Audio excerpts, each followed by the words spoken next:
Assalamualaikum warahmatullahi wabarakatuh. Waalaikumsalam warahmatullahi wabarakatuh. Selamat pagi anak-anak. Pagi Bu. Ya, hari ini kita akan belajar tentang apa ya? Tentang Sistem pencernaan. Ya. Di sini Ibu akan mengantarkan sedikit. Jadi, sistem pencernaan merupakan suatu proses pengolahan makanan menjadi suatu zat makanan yang dapat diserap oleh darah. Nah, proses pencernaan makanan tersebut berlangsung secara mekanik dan secara kimiawi.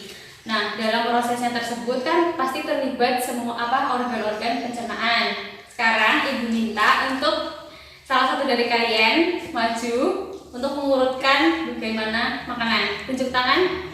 Ya, Saya Bu. Iya, di sini saya akan mencoba mengurutkan gambar-gambar yang telah Ibu Vira berikan.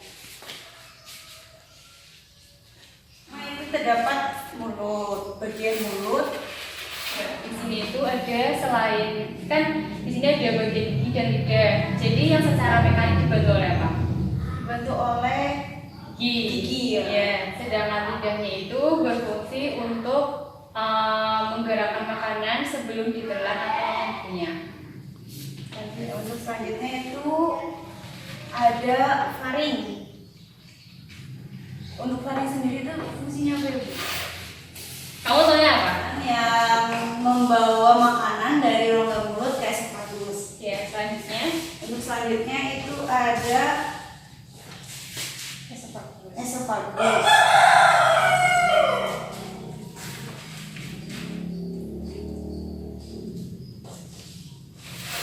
Sendiri yaitu menggerakkan makanan dengan gerakan peristaltik. Gerakan peristaltik itu apa Ibu?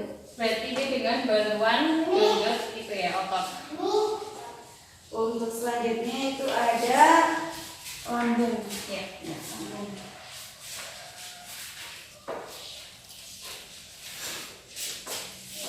Di lambung sendiri ini terdiri dari 3 enzim, di mana yang pertama itu enzim pepsin.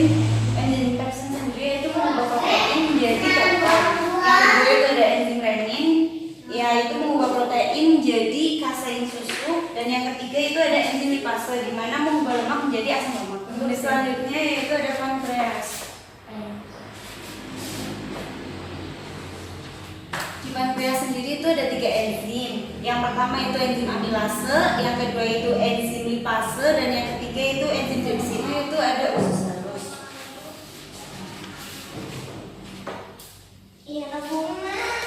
Itu ada usus halus, di mana di usus halus ini terjadi semua penyerapan, yaitu penyerapan karbohidrat, protein, dan lemak. Usus besar, di mana secara keseluruhan itu digunakan untuk mengeluarkan feses. Pencernaan makanan itu meliputi beberapa proses. Yang pertama ada ingesti. Nah, yang dimaksud dengan ingesti di sini yaitu pada awal makanan masuk ke dalam mulut. Selanjutnya yaitu penggilingan makanan. Penggilingan makanan ini dibantu oleh gigi yang biasa kita sebut dengan pencernaan secara mekanik. Selanjutnya untuk setelah penggilingan ada proses peristaltik, yaitu peristaltik. Nah, peristaltik ini merupakan suatu kontraksi otot polos involuntir yang fungsinya itu untuk menggerakkan makanan agar tertelan ke dalam saluran pencernaan makanan. Selanjutnya yaitu ada digesti, merupakan suatu hidrolisis kimia yang menguraikan molekul besar pada makanan menjadi molekul yang lebih kecil agar mudah diabsorpsi oleh darah. Adalah defekasi. Defekasi di sini merupakan eliminasi suatu zat-zat makanan yang sudah tidak diperlukan oleh tubuh dan akan dikeluarkan dalam bentuk feses. Dan kita menuju ke faring. Faring dibagi menjadi 3 bagian. Yang pertama ada nasofaring, kemudian ada orofaring, dan yang terakhir itu ada laryngofaring. Untuk nasofaring sendiri, dia merupakan bagian dari faring yang berhubungan dengan rongga hidung. Untuk orofaring, dia merupakan bagian dari faring yang berhubungan dengan rongga paru-paru. Dan yang terakhir, laryngofaring itu dia yang berhubungan langsung dengan laring. Jadi secara keseluruhan faring ini fungsinya yaitu untuk mendorong atau membawa makanan dari rongga mulut menuju ke kerongkongan atau yang biasa kita sebut dengan esofagus. Pencernaan diawali dari bagian mulut. Di dalam mulut ini terjadi pencernaan baik secara kimiawi maupun secara mekanik. Nah, pada pencernaan secara mekanik dia dibantu oleh gigi, sedangkan pada pencernaan kimiawi dia dibantu oleh yang namanya enzim. Enzimnya itu enzim petialin. Enzim petialin ini akan mengubah amilum atau karbohidrat yang masuk pada saat kita makan suatu makanan menjadi maltosa. Selain itu, di dalam mulut juga terdapat lidah. Lidah ini fungsinya untuk menggerakkan makanan yang masuk pada saat akan dikunyah atau ditelan. Selain gigi dan lidah, yang terpenting pada mulut ini juga ada 3 pasang kelenjar saliva. Yang pertama ada kelenjar parotid, kemudian ada kelenjar submandibula, dan yang terakhir ada kelenjar sublingual. Secara keseluruhan, fungsi saliva itu yang pertama untuk melarutkan makanan agar pengecapan rasanya itu perasa gitu ya, untuk mengecap rasa. Selanjutnya, fungsi yang kedua dari kelenjar saliva untuk mengemulsi atau melembabkan makanan agar mudah ditelan.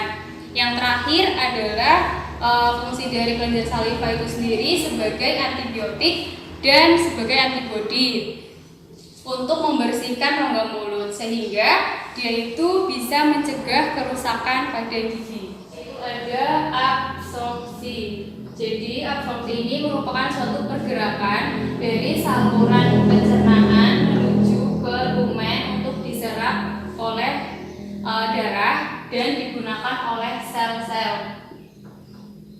Kita menuju ke kerongkongan atau yang biasa kita kenal dengan esofagus. Nah, esofagus ini fungsinya yaitu untuk membawa makanan dari faring menuju ke lambung dengan menggunakan gerakan peristaltik. Seperti yang telah dijelaskan pada awal tadi bahwa gerakan peristaltik merupakan gelombang kontraksi otot polos involuntir yang menggerakkan makanan sehingga dapat dibawa ke saluran pencernaan. Selain gerakan peristaltik yang dilakukan oleh esofagus, di esofagus juga diproduksi mukosa atau mukus. Nah, mukosa atau mukus tersebut akan melindungi esofagus.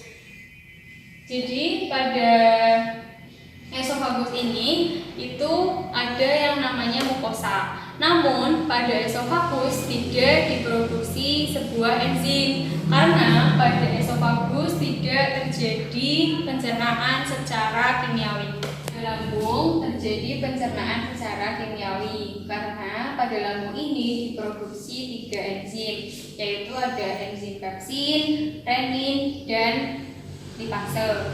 Yang pertama yaitu enzim pepsin. Enzim pepsin ini fungsinya untuk mengubah protein menjadi pepton.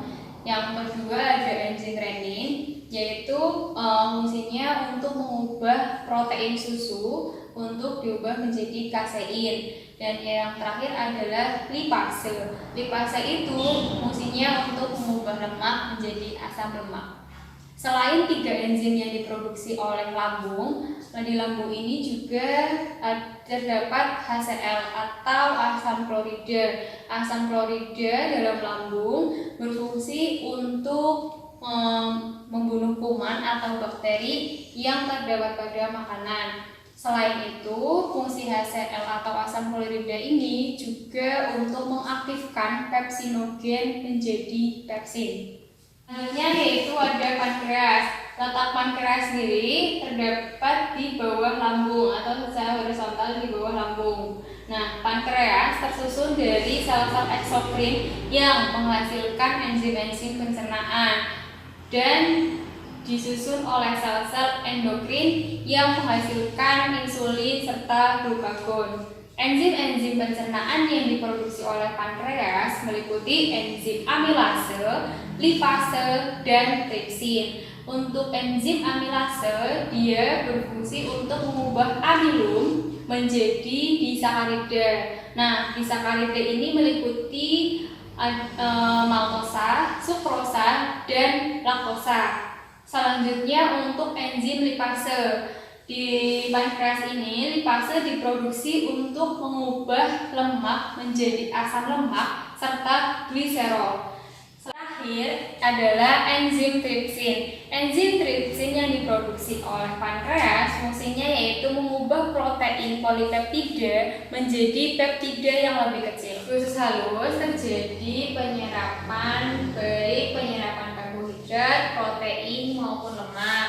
Nah, di usus halus itu juga terjadi pencernaan secara kimiawi karena dalam penyerapan karbohidrat, protein maupun lemak nanti itu terdapat enzim yang berperan di dalamnya. Untuk karbohidrat, enzim yang berperan ada amilase, kemudian lipase, kemudian ada sukrase, dan yang terakhir ini maltase maksudnya, dan yang terakhir adalah laktase.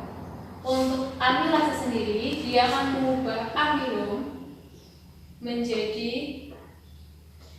disakarida. Kemudian untuk maltase sendiri, dia mengubah maltosa menjadi glukosa. Untuk sukrase sendiri, dia akan mengubah sukrosa menjadi glukosa plus fruktosa. Sedangkan yang terakhir, laktase, dia akan mengubah laktosa menjadi glukosa, dan kalau enzim protein itu adalah ada tripsin, ada kimotripsin, dan erepsin. Ya. Untuk tripsin sendiri, ini dia sama saja fungsinya dengan kimotripsin, yaitu untuk mengubah protein atau polipeptida menjadi peptida yang lebih kecil. Bedanya antara tripsin dan kimotripsin, pada tripsin ini dia diaktifkan oleh enterokinase, diaktifkan menjadi tripsin, sedangkan kimotripsin diaktifkan oleh tripsin menjadi kimotripsin. Untuk erepsin, fungsinya itu untuk mengubah pepton menjadi asam amino.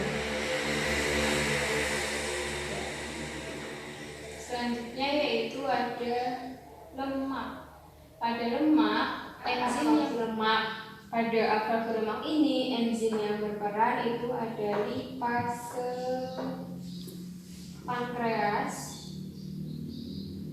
dan lipase usus. Lipase pankreas akan mengubah trigliserida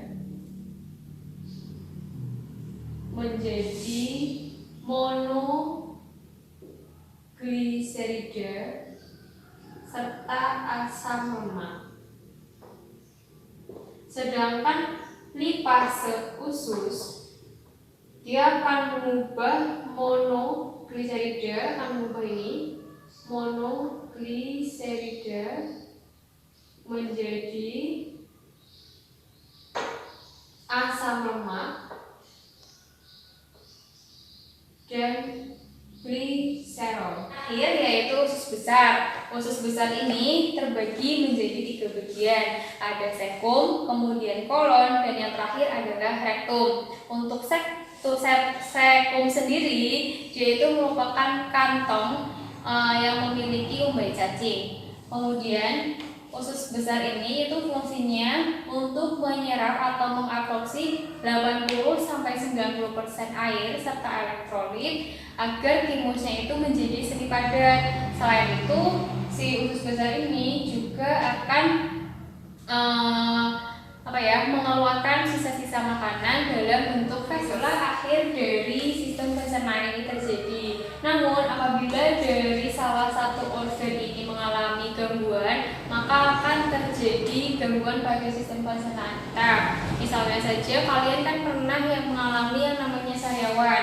Berarti yang terganggu itu adalah bagian mulut. Kemudian juga ada gangguan seperti diare, ada konstipasi atau sembelit. Nah, dan masih banyak contoh gangguan sistem pencernaan lainnya. Bisa kalian cari dan dibaca nanti untuk tugas di rumah.